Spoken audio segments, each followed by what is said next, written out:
Hello everyone, my name is Andile Madonsela and I am the Gender and Evidence Youth Lead from the Pan-African Collective for Evidence, which is PACE for short. And today I'd like to tell you about the CHAT EIDM tool that we have been working towards developing. But before I tell you about the tool, I'd like to give you just a background on the state of gender-based violence and femicide in South Africa. So South Africa has been named the rape capital of the world and the destination for femicide. And this is because the femicide rates in South Africa has been reported to be 5 times higher than that of the global average. But it is also reported that a woman or a girl is raped every 4 minutes in South Africa. So the scourge of gender-based violence and femicide in South Africa really points to the need for evidence-informed decision-making. You might ask me how or why.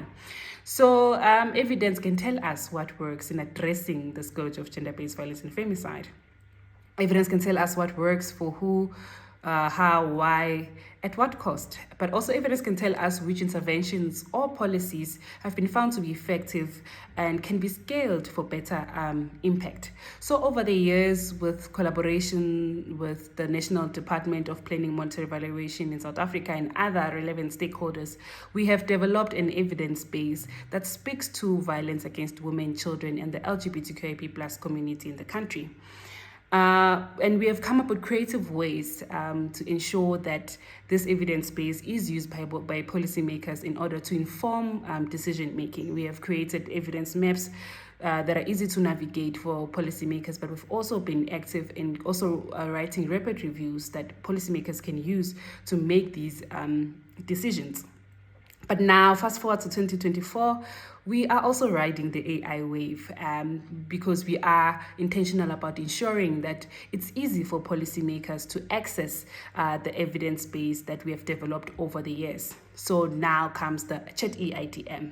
So think of ChatGPT, but CHAT EIDM is informed by the evidence base that we have been able to collate over the years. And this evidence base was collated following very systematic processes. So we did search academic databases, we also searched editor searches, and we did screen all the results using a set inclusion criteria that was defined by different stakeholders to have the final sort of evidence base that will inform the CHAT EIDM. So imagine that you're a policymaker within the gender sector in South Africa and you're curious to understand a policy matter, or you have a very pressing question where you have to make a decision.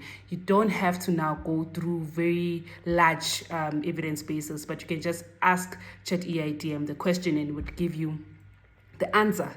And this would be informed by the evidence base that is sort of informing the CHAT EIDM. So we hope that this tool will make the process of informing decisions within the gender sector in South Africa even easier.